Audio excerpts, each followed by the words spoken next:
أعوذ بالله من الشيطان الرجيم. بسم الله الرحمن الرحيم. الحمد لله رب العالمين، والصلاة والسلام على أشرف الأنبياء والمرسلين وعلى آله وصحبه أجمعين.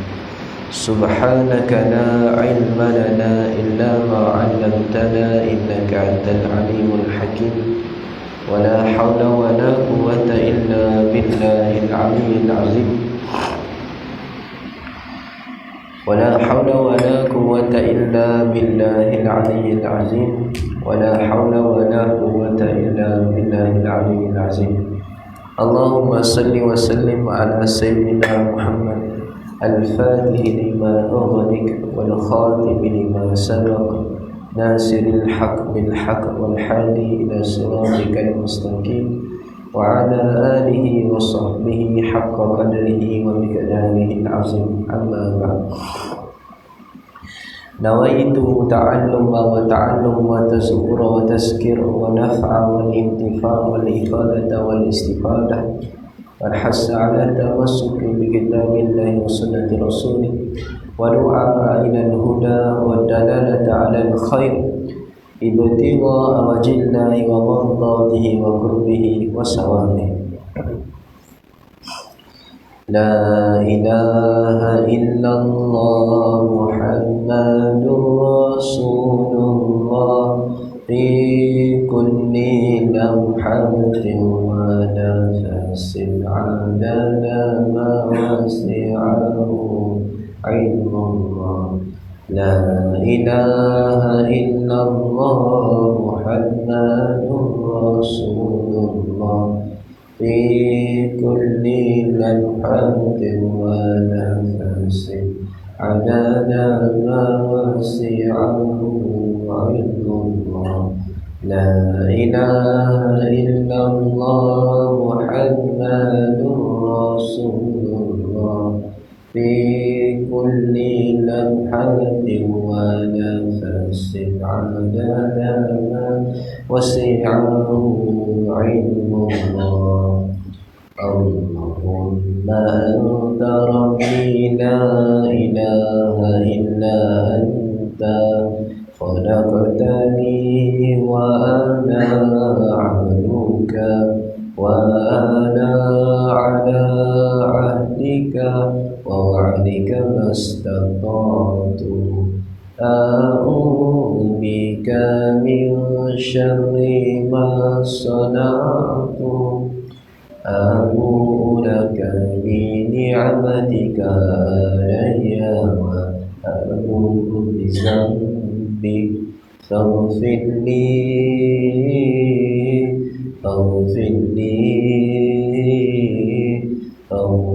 لي فإنه لا يغفر الذنوب إلا أنت.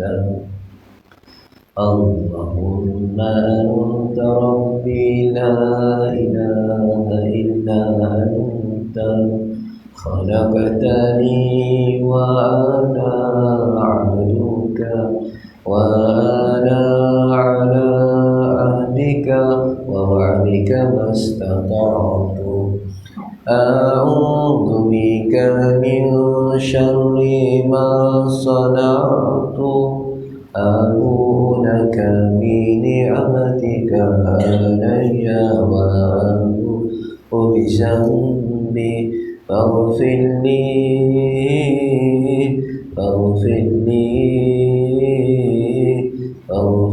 لي فإنه لا يغفر الذنوب إلا أنت. أستغفر الله للمؤمنين والمؤمنات. أستغفر الله للمؤمنين والمؤمنات. أستغفر الله للمؤمنين والمؤمنات. Allahumma salli wa sallim ala Sayyidina Muhammad wa ala ali Sayyidina Muhammad. Jadi tuan-tuan yang dirahmati Allah, syukur kepada Allah Subhanahu wa taala kerana dengan limpah dan kurnia daripada Allah Subhanahu wa taala pada malam ini kita sekali lagi kita dipilih oleh Allah Subhanahu wa taala Mudah-mudahan Allah Subhanahu Wa Taala memberkati majlis kita serta memberikan kepada kita taufik dan hidayah. InsyaAllah tuan-tuan, kita ni bakal menyambut Maulidur Rasul, hari kelahiran Nabi Muhammad SAW. Jadi kita sepatutnya bergembiralah dengan hari kelahiran Nabi Muhammad. Cara macam mana kita nak bergembira? Macam-macam cara. Antaranya kita buat makan, kan? Cara bergembira, kita berselawat kepada Nabi. Cara kita meraihkan Maulidur Rasul, kita buat ceramah, kita buat perarakan, kita baca hadis-hadis Nabi kepada anak kita, kepada cucu kita. Kita cerita tentang kisah Nabi kepada anak isteri kita. Kita baca tentang akhlak Nabi kepada anak kita. Itu cara kita untuk mengingati Nabi Muhammad. Ataupun sekarang ni ada handphone kan, buat status Facebook, selamat menyambut Maulidur Rasul, tulis. Bukan buat sekarang lah, nanti kejap lagi. Buat sekarang, buat kejap lagi. Balik rumah buat selamat menyambut Maulidur Rasul. Biar tu kita rasa meriah. Maulidur Rasul ni biar kita merasakan sambutan ini dengan kemeriahan. Maka orang yang gembira dengan hari kelahiran Nabi, orang itu ialah orang yang mencintai Nabi. Maka orang yang mencintai Nabi, maka dia akan duduk bersama-sama dengan Nabi Muhammad SAW di akhirat nanti. Jadi masalli ala Sayyidina Muhammad. Jadi tuan-tuan yang dirahmati Allah, kita akan sambung kitab sirah kita pada muka surat 136. Minggu yang sebelum ni kita cerita tentang tahun kenabian. Pada umur 40 tahun Nabi dilantik menjadi Rasul dengan malaikat Jibril menyampaikan risalah daripada Allah Subhanahu Wa Taala, yakni menyampaikan wahyu pertama surah Al-Alaq ayat 1 sampai 5 tu. Kemudian bila Nabi sampai diberikan wahyu oleh Allah Subhanahu Wa Taala, Allah perintahkan Nabi supaya menyebarkan agama Islam ini. Maka Nabi buat dakwah secara senyap-senyap selama lebih kurang 3 tahun. Di antara orang yang awal masuk Islam, dia panggil as-sabiqun awwalun, orang yang awal masuk Islam. Setengah ulama kata semuanya orang yang awal masuk Islam ni, mereka yang awal masuk Islam lebih kurang 40 orang. Ada ulama kata tak kurang daripada 40, tak apalah. Tapi tak ramai yang awal masuk Islam, lebih kurang 40 orang. Orang yang pertama sekali, hari pertama Nabi sebar Islam, dia terima, ialah Khadijah isteri Nabi sendiri, Ali bin Abi Talib, Zaid bin Harisah dan Abu Bakar. Ni orang pertama. Nabi bagi tahu dia tentang Islam, hari tu juga dia terima Islam. Tak tunggu-tunggu dah. Jadi Abu Bakar ni antara sahabat Nabi, bukan antara sahabat Nabi yang pertama masuk Islam. Abu Bakar ini ialah seorang yang baik. Dalam masyarakat Arab sebelum Islam, dia orang yang disegani kerana baik akhlaknya, baik tutur katanya. Abu Bakar ni, dia ni disegani dan sangat mudah berurusan dengannya. Orang suka kat Abu Bakar ni, orang suka. Sebab nak minta tolong apa, mudah dengan Abu Bakar. Kalau minta tolong duit, dia bagi bantuan duit. Minta tolong perkhidmatan dia bagi, tanpa dia tangguh-tangguh atau beri alasan yang banyak. Mudah ya dengan Abu Bakar ni, mudah. Jadi kita pun suka juga orang macam tu kan. Ada kawan, kita telefon kawan, hello, kereta aku ni mati bateri, boleh tak tolong mai jumper? Boleh. Kita suka orang macam tu kan. Orang mudah berurusan. Dia kata, dia tak bagi alasan. Dia kata, tak boleh aku ni sekarang ni duduk kat Yasin ni, main day. Dia tak bagi alasan. Kita ada susah saja telefon dia, rumah aku ni elektrik mati ni, boleh tolong? Boleh. Terus bagi dia. Kita suka orang begitu. Jadi Abu Bakar akhlak dia sebegitu. Dia mudah berurusan. Orang minta tolong dengan dia mudah. Dan dia antara orang sahabat Nabi yang paling bersemangat ajak orang masuk Islam. Sehingga kan sallallahu alaihi Sayyidina Muhammad 8 orang tak silap saya sahabat Nabi yang masuk Islam. Sahabat Nabi yang awal masuk Islam adalah hasil kerja dakwah Abu Bakar. Antaranya Zubair bin Awam, Abu Bakar ajak dia masuk Islam. Uthman bin Affan, kan sahabat Uthman bin Affan, khalifah kedua, masuk Islam disebabkan dakwah Abu Bakar. Abdul Rahman bin Auf, sahabat Nabi yang besar-besar semua ni. Sa'ad bin Abi Waqqas, Talhah bin Ubaidah dan yang lain. Lebih kurang 8 orang, tak silap saya, hasil kerja keras dakwah Abu Bakar. Ni Abu Bakar, sumbangan dia terhadap Islam cukup besar sebenarnya. Cukup besar. Bukan saja dari segi harta, tetapi dari segi tenaga dia, jiwa dia, dia betul-betul berjuang untuk Islam. Maka dia sangat layak lah. Sebab tu Nabi kata, kalau ada Nabi lagi selepas Nabi Muhammad, maka Abu Bakar lah. Cakap kemuliaan Abu Bakar, akhlak dia, ciri-ciri kepimpinan dia, peribadi dia, perjuangan dia. Nabi kata, kalau ni bukan kata betul, kalau ada lagi Nabi selepas aku, Nabi kata Abu Bakar lah Nabi itu. Itu nak menunjukkan kemuliaan Abu Bakar radhiyallahu anhu. Okey. Selepas Nabi berdakwah secara sunyi-sunyian, orang kafir ni pada asalnya dia tak marah kepada Nabi Muhammad. Dia tahu dah, dia dengar dah Muhammad ni ada bawa satu ajaran baru. Dia kata, tapi tak tahulah ajaran dia ni macam mana, tapi duk cerita pasal Tuhan lah. Jadi orang kafir ni dia tak peduli dengan dakwah Nabi. Dia duk ingatkan Nabi Muhammad ni duk ajak orang cerita pasal ketuhanan. Dia tak faham apa yang Nabi bawa lagi. Dia kata tak apalah, dia nak cerita pasal Tuhan, tak apalah, yang penting jangan ganggu kita. Pada asalnya orang kafir tak marah kepada dakwah Nabi, walaupun mereka tahu dah, walaupun mereka dah dengar bisikan, ada maksudnya orang cerita yang Muhammad ni buat satu dakwah secara sunyi-sunyian. Jadi Nabi berdakwah secara sunyi-sunyian. Nabi berdakwah, mula-mula Nabi berdakwah dengan orang yang rapat. Macam sahabat dia jumpa sahabat dia yang dia rapat-rapat. Wassalli ala Sayyidina Muhammad, isteri dia, anak dia, diajak kepada Islam. Kemudian Nabi pilih pula orang-orang sahabat dia ataupun kenalan dia yang dia tengok ni, dia ni cenderung kepada kebenaran. Maksudnya kita tengok ni orang ni baik ni haji ni baik ni, kalau aku cerita pasal Islam ni dia boleh terima aku. Nabi pilih gitu pula.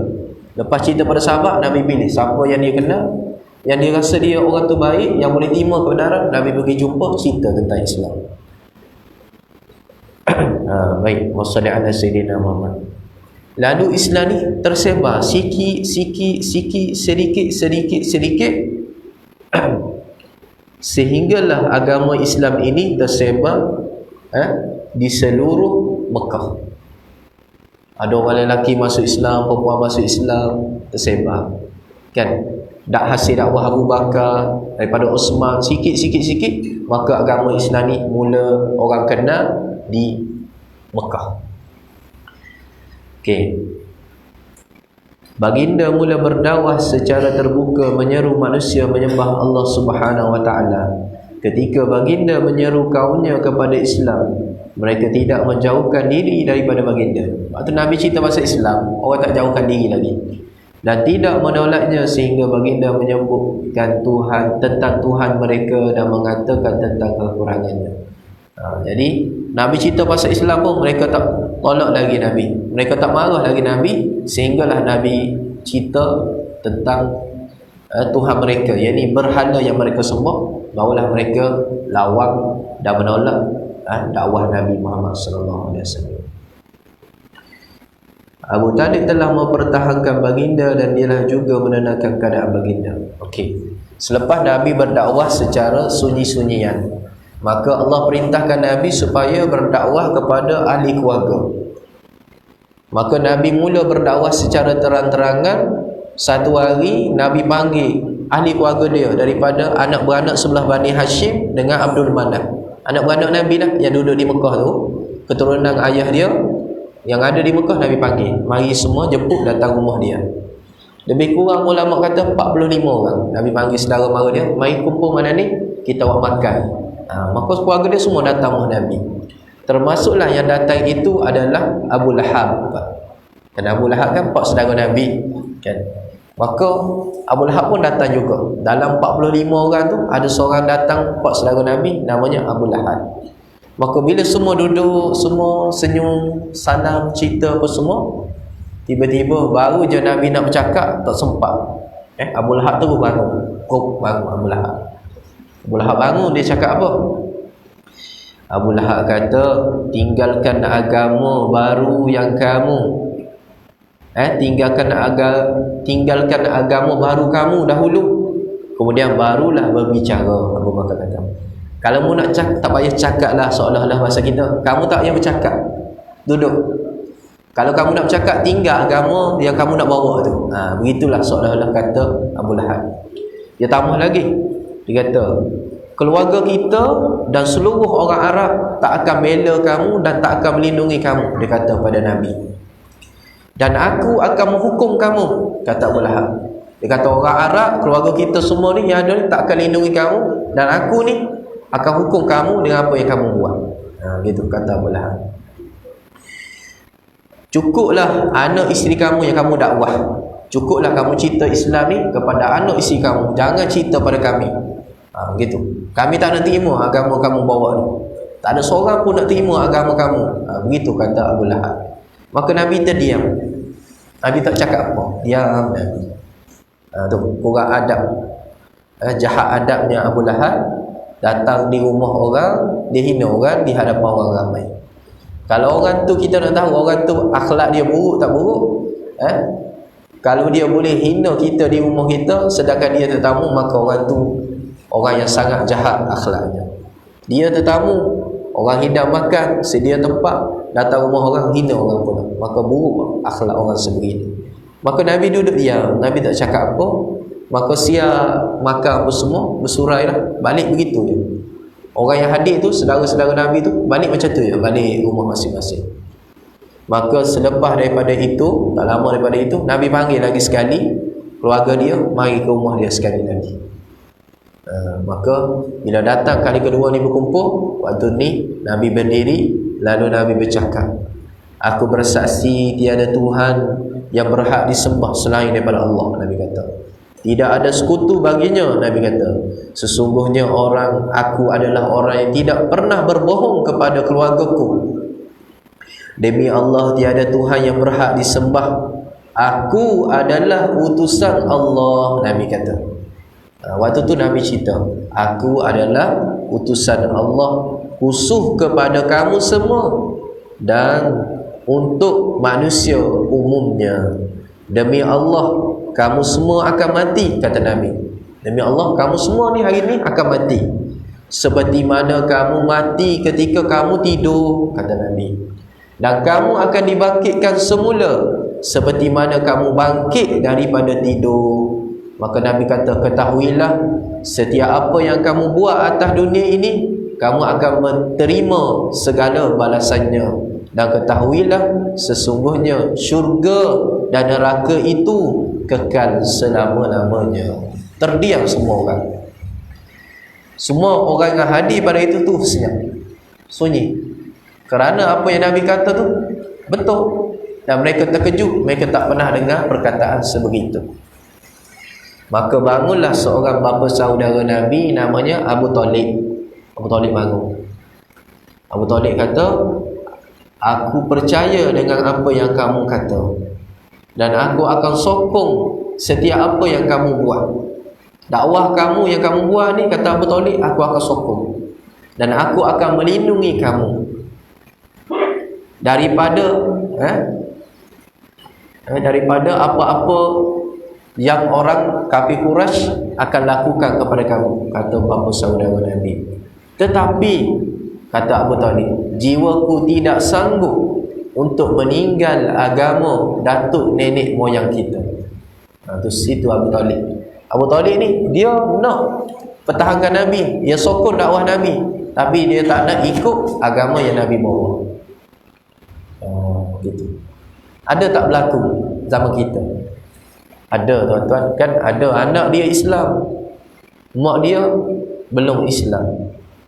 Dia hantar anak dia pergi sekolah agama, bagi makan, bagi duit, beli baju, sokong anak dia nak belajar agama, dia sokong. Tapi dia belum Islam, dia tak nak terima lagi Islam. Jadi begitulah keadaan bapa saudara Nabi, dia sokong Nabi tapi dia tak nak terima Islam, hatinya tak nak terima Islam. Maka tiba-tiba bangun lagi Abu Lahab. Abu Lahab bangun, dia kata, ini satu perkara yang buruk, ini satu perkara yang teruk, maka tidak boleh dibiarkan. Maksudnya dia kata perbualan Nabi Muhammad dengan Abu Talib tadi tu adalah satu benda yang buruk dan tidak boleh dibiarkan berlaku. Tu Abu Lahab ni memang daripada awal lagi dia tentang Nabi Muhammad sallallahu alaihi wasallam. Daripada awal dia tolak, dia tentang.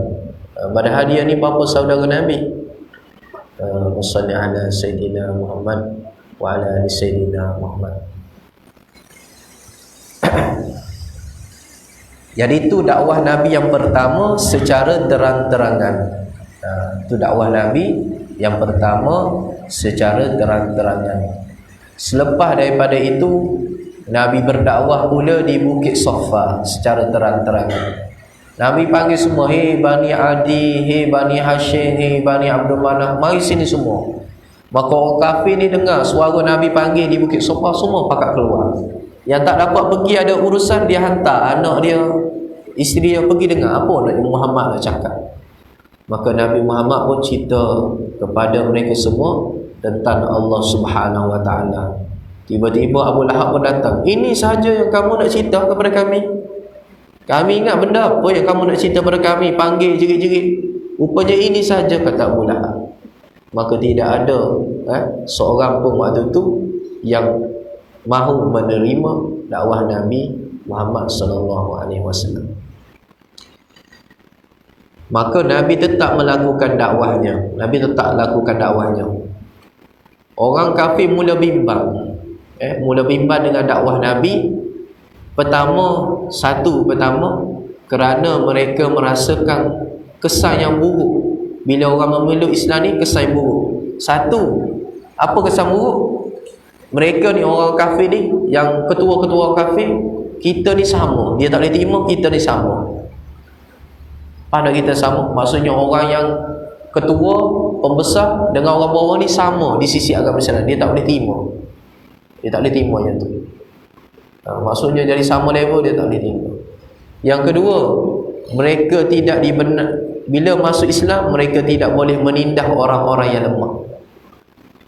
Yang ketiga, dia tak boleh manipulasi ekonomi di situ. Yang keempat, mereka tak boleh buat benda-benda yang terlarang seperti mana yang mereka boleh buat sekarang. Wassalli ala Sayyidina Muhammad. Dan yang keempat, mereka kena buang segala adat-adat mereka. Seperti adat yang teruk orang kafir Quraisy ini, isteri dia boleh bagi ke kawan dia tidur semalaman. Lepas tu kawan dia pula dah boring, bagi pula isteri dia kepada kawan yang seorang lagi. Boleh bertukar-tukar isteri. Sehingga kan bila melahirkan anak, tak tahu anak siapa ni. Dah tidur dengan orang lelaki ni. Jadi anak ni tak tahu anak siapa. Dia upah tukang tilik pula. Daripada kalangan mereka tengok, anak ni mirip siapa? Mirip dia ni. Bingkang kepada dia ini. Jadi orang kafir Quraisy tidak boleh menerima ajaran Islam kerana banyak perkara. Antaranya perkara itu. Maka orang kafir Quraisy telah merancang sesuatu benda. Dia kata ni tak boleh jadi kita ni. Sikit lagi musim haji, dia kata. Ni 3-4 bulan lagi musim haji.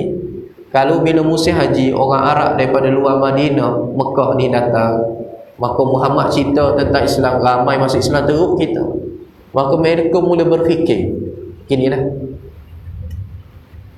kita buat sesuatu lah pada Muhammad ni. Dia kata kita buat satu.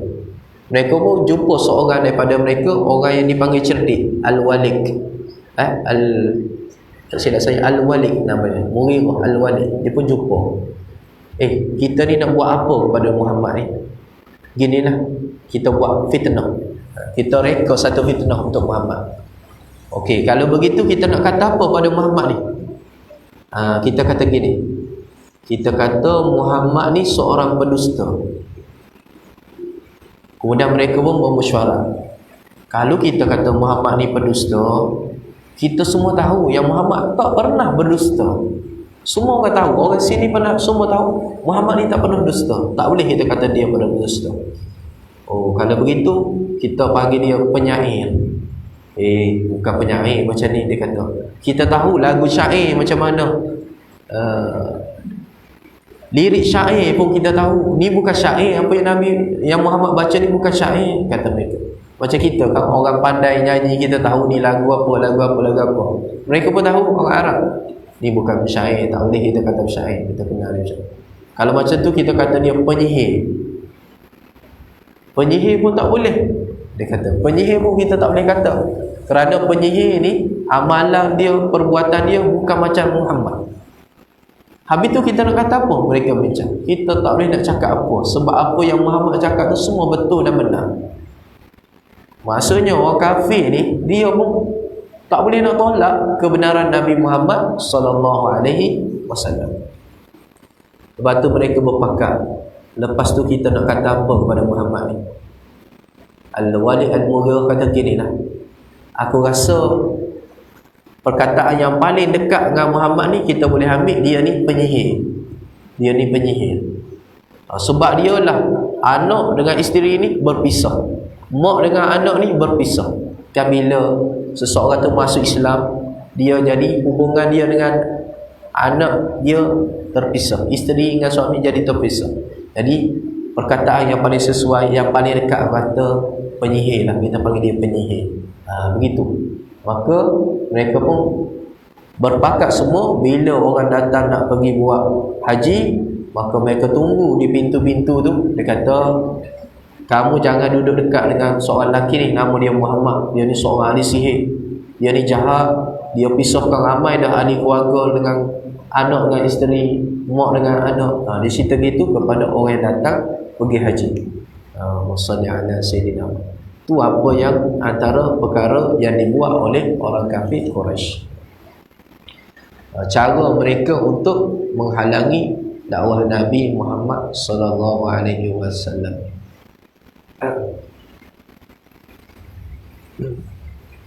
Okey. Abu Talib telah mempertahankan baginda dan dia juga yang menenangkan keadaan. Dalam peristiwa tadilah yang Nabi jumpa dengan ahli keluarganya, Abu Talib, orang yang mempertahankan Nabi Muhammad. Kufar Quraisy membuat perancangan dan mereka berkumpul sesama mereka. Yang saya cerita tadi, mereka pakat kumpul bincang nak buat apa pada Muhammad. Selepas daripada peristiwa itu, orang Quraisy tadi fikir lagi, tak jalan apa yang kita buat ni, macam tak berhenti dakwah Muhammad ni. Muhammad masih meneruskan dakwah. Mereka pun satu je, kita rasa ni yang terbaik. Apa dia? Kita pergi jumpa dengan Abu Talib, bagi tahu Abu Talib supaya Muhammad ni berhenti sebarkan dakwah Islam. Jadi mereka pergi jumpa Abu Talib. Ya Abu Talib, pesanlah ke anak buah kamu tu berhentilah sebar agama baru ni. Gitulah soalannya. Jadi jangan dia nak buat benda lain buatlah, tapi jangan sebar agama baru di sini. Abu Talib hanya diam, angguk saja. Gitu je. Abu Talib tak kata apa. Baik, Allahumma salli ala sayyidina Muhammad. Mereka berpakat untuk menyeksa sesiapa saja yang memeluk Islam dan membuat kesusahan kepada mereka untuk mengamalkan agama yang baru, agama Islam ni. Jadi dia dah pesan kepada Abu Talib supaya pesan kepada Nabi Muhammad berhenti dakwah. Tak jalan juga Abu Talib. Abu Talib tidak mengedahkan surahan mereka. Maka cara seterusnya mereka buat ialah mereka menyeksa sesiapa saja yang memeluk Islam. Macam ketua kabilah, kita kata dia ni, kita kata jawatan apa yang besar, kita kata YB boleh ke? Besar tak YB? Kabilah. Jadi ketua kabilah ni kita kata, saya tak tahu tempat ke tak. Kalau YB tu besar, kita rasa besar. Bila contoh YB datang, YB nak jumpa semua kampung, maka kita kena semua jumpa kan. Okey, ketua kabilah tu ada kuasa seperti itu. Dia panggil semua anak buah dia, kabilah dia, siapa yang memeluk Islam, yang dia tahu, maka dia seksa. Dia seksa, dia sebab, dia pukul dan sebagainya. Dia tak bagi makan, dia kurung dan sebagainya. Pernah terjadi ketika Sa'ad bin Abi Waqqas sedang mendirikan solat bersama sekumpulan sahabat di salah satu sudut di Mekah. Sekumpulan musyrikin yang melihat perbuatan mereka memperlekehkan perbuatan mereka itu, yang akhirnya membawa kepada pergaduhan. Jadi kita pelik kan, Nabi Muhammad ni selepas dia sebar ajaran Islam, sahabat Nabi dah solat, sedangkan peristiwa Isra Mi'raj belum lagi berlaku. Jadi macam mana cara mereka solat? Jadi setengah daripada ulama mengatakan pada permulaan Islam, sahabat Nabi solat sebanyak 2 rakaat selepas matahari, selepas terbit fajar 2 rakaat, selepas matahari terbenam 2 rakaat. Maka tu cara solat sahabat Nabi pada awal permulaan Islam. Mereka ni solat 2 rakaat, pagi 2 rakaat, malam 2 rakaat. Itu cara mereka solat. Jadi mereka solat lah.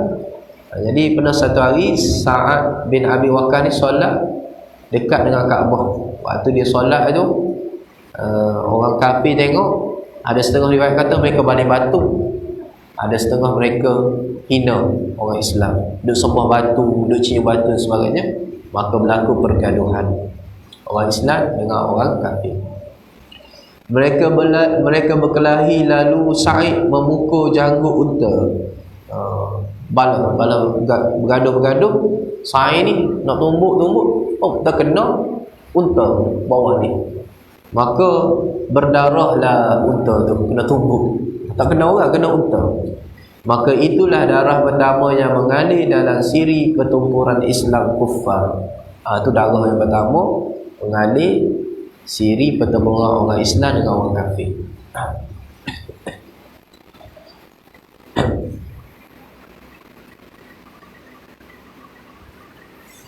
Okey, sikit lagi Al-Walid bin Mughirah dan kaumnya menuduh baginda sebagai ahli sihir. Ni saya bincang tadi, mereka berpakat nak kata Nabi Muhammad apa nak fitnah Nabi Muhammad dengan perkataan apa supaya orang percaya.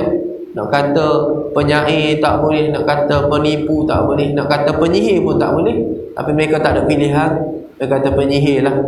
Sebab kita, maksudnya kita boleh cakap Muhammad penyihir ni, pasalnya sebab Muhammad lah anak dengan isteri, suami dengan isteri berpisah, mak dengan anak berpisah, maka dia kata ni penyihir. Kerana perbuatan orang penyihir pada zaman dulu begitu, dia pisahkan anak dengan mak, isteri dengan suami, tu kerja orang penyihir. Maka tu alasan mereka yang mereka guna.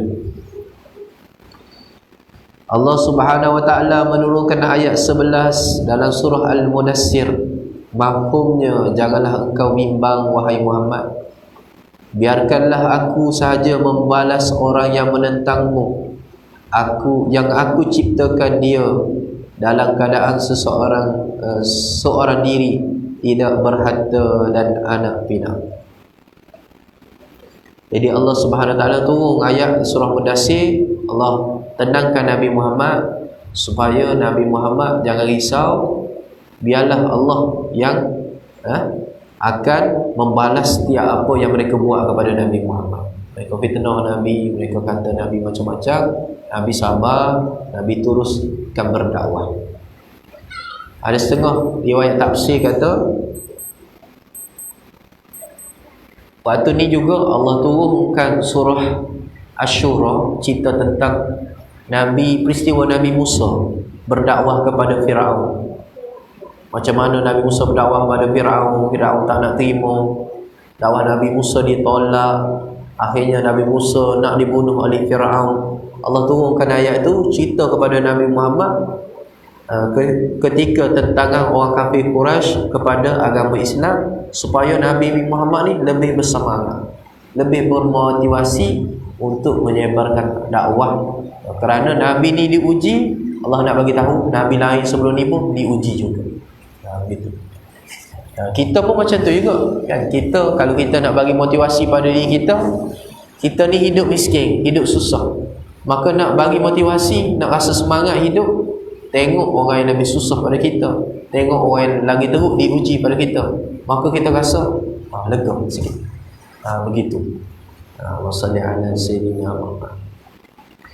Mereka yang mengikutnya turut sama menuduh digambarkan dalam firman Allah Subhanahu wa taala dalam surah Al-Hijr ayat 91. Mafhumnya iaitu mereka yang menjadikan Al-Quran terbahagi kepada beberapa bahagian, lalu mereka percaya kepada sebahagian dan menolak sebahagian yang lain. Mereka yang mengikutnya turut sama menuduh digambarkan dalam firman Allah Subhanahu wa taala. Ada sebahagian daripada manusia ni, dia percaya kepada Nabi, dia percaya dah kepada Nabi separuh, dia percaya dah apa yang Nabi cakap tu dia percaya.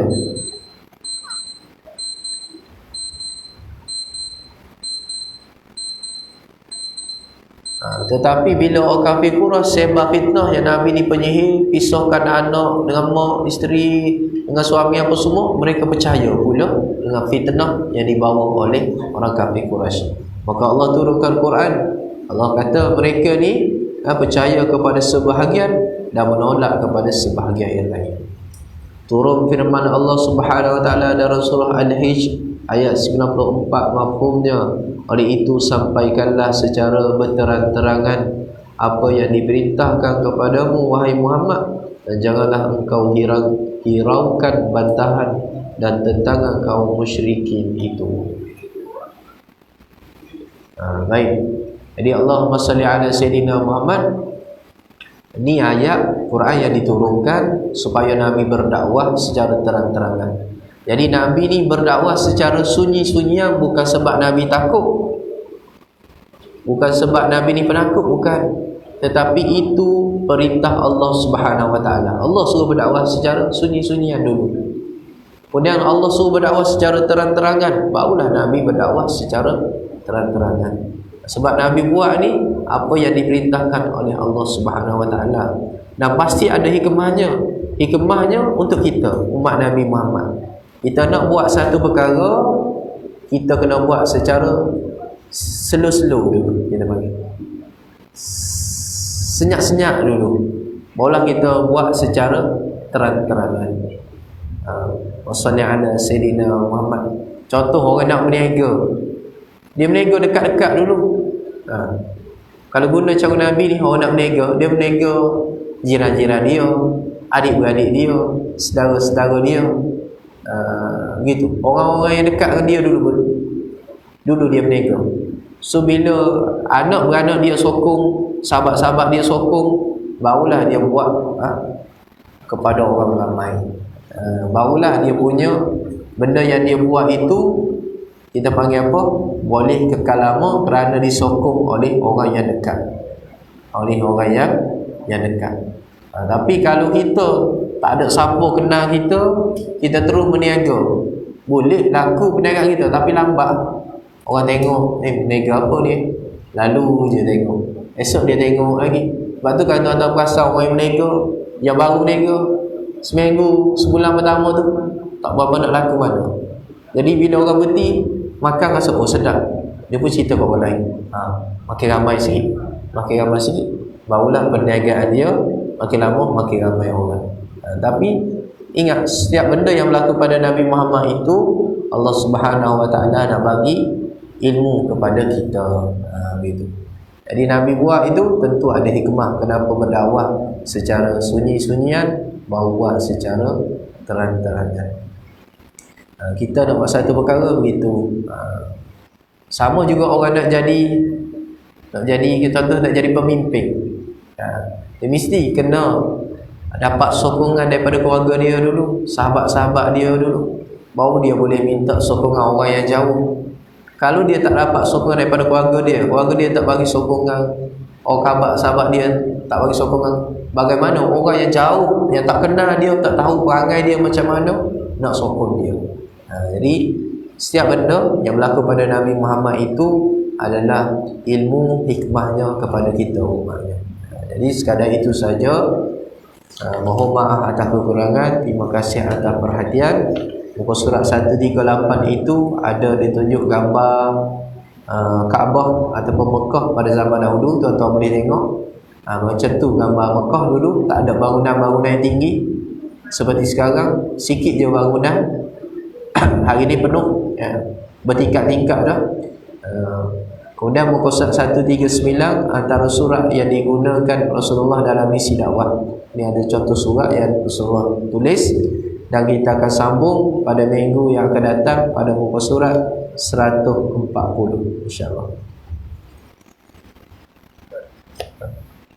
Saya baca bahawa Rasulullah wafat pada 12 Rabiul Awal. 12 Rabiul Awal. Kita menyambut 12 Rabiul Awal sampai nanti, dan kita baca Rasulullah pada mana dunia dah semakin kiamat.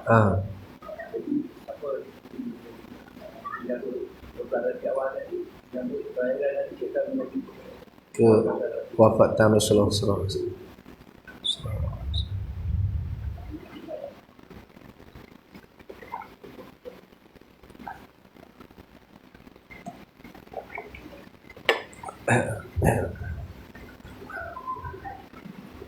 Jadi Allahumma salli ala Sayyidina Muhammad.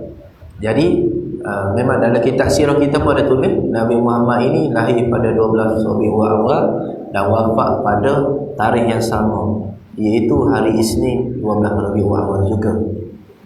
Jadi adakah kita ni masuk Rabiul Awal ni nak sambut yang mana? Sambut tarikh kematian ke sambut hari kelahiran?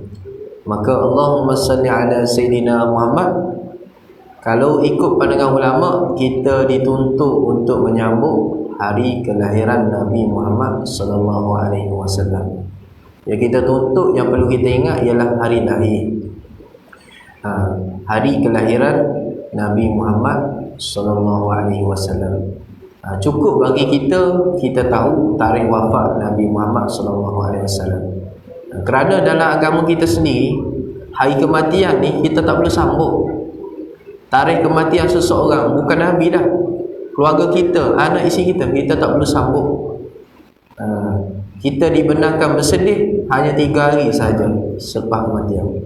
3 hari dibenarkan bersedih. Lepas tu kita tidak dibenarkan bersedih. Itu keluarga kita. Jadi Nabi Muhammad pun sama juga. Nabi Muhammad telah wafat lama, kita tidak dibenarkan bersedih di atas kematian Nabi Muhammad sallallahu alaihi wasallam. Kita tahu, maksudnya kita dengar cerita Nabi wafat tu sedih, itu tak apa. Tapi nak sambut bila masuk je 12 Rabiul Awal, kita pakat bersedih, menangis semua, bukan begitu. Bukan begitu. Jadi yang dituntut ialah sambut hari kelahiran Nabi Muhammad sallallahu alaihi wasallam.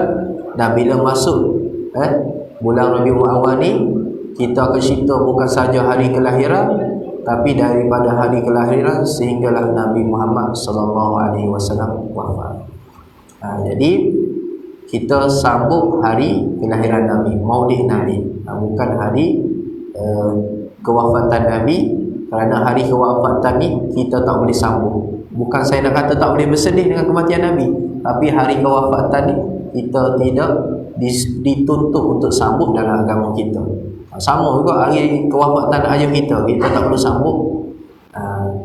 Jadi kita sambut hari kelahiran Nabi Muhammad sallallahu alaihi wasallam, yang tu yang ulama kata sunnah, dapat pahala. Gitu. Jadi Allahumma salli ala Sayyidina Muhammad wa ala ali Sayyidina Muhammad. Jadi begitulah saya boleh komen lebih kurang. Salli ala Sayyidina Muhammad. Jadi kita tak nak kita ni jadi macam orang Syiah. Setiap 10 Muharram mereka sambut hari kesedihan. Hari kesedihan kematian Sayyidina Husain di Karbala. Kita tak nak gitu, sedih saja pun kita tak nak. Orang Syiah bukan saja bersedih, tapi mereka memukul diri mereka. Rasa kesakitan yang dialami oleh cicit Nabi Muhammad sallallahu alaihi wasallam. Jadi sebab itulah peristiwa Nabi meninggal tu, Sayyidina Abu Bakar tegur Sayyidina Umar supaya terima kenyataan bahawa Nabi Muhammad ini telah wafat. Nabi Muhammad ni dia manusia. Maka sampai satu masa kalau Allah ambil nyawa dia akan pergi. Maka kita tak boleh bersedih, kita tak boleh berduka cita sampai kita jadi lemah, jadi lesu. Maksudnya ni. Jadi bila kita cerita, bila sambut hari kematian ni, kita akan bersedih. Jadi Nabi tak suka kita ini bersedih dengan kematian Nabi Muhammad SAW. Jadi Nabi nak suruh kita ingat kepada dia dengan kecintaan kepada dia, dengan banyak selawat kepada dia, dengan banyak mengingatinya, mendengar ceritanya dan sebagainya. Jadi wallahu a'lam. A'udzubillahi minasyaitonirrajim. Bismillahirrahmanirrahim. Allahumma arinal haqqa haqqan warzuqna ittiba'ah wa arinal batila batilan warzuqna istinabah wa la taj'alhu multabisan 'alaina faladillu waj'alna lil muttaqina imama. Ya Allah, ya Tuhan kami, jadikanlah perhimpunan kami ini satu perhimpunan yang diberkati dan perpisahan kami selepas ini satu perpisahan yang dirahmati. Wa sallallahu ala sayyidina Muhammad wa ala alihi wa sahbihi wasallam. Alhamdulillahi rabbil alamin. Azza wa billahi taufiq wal hidayah. Wassalamualaikum warahmatullahi wabarakatuh.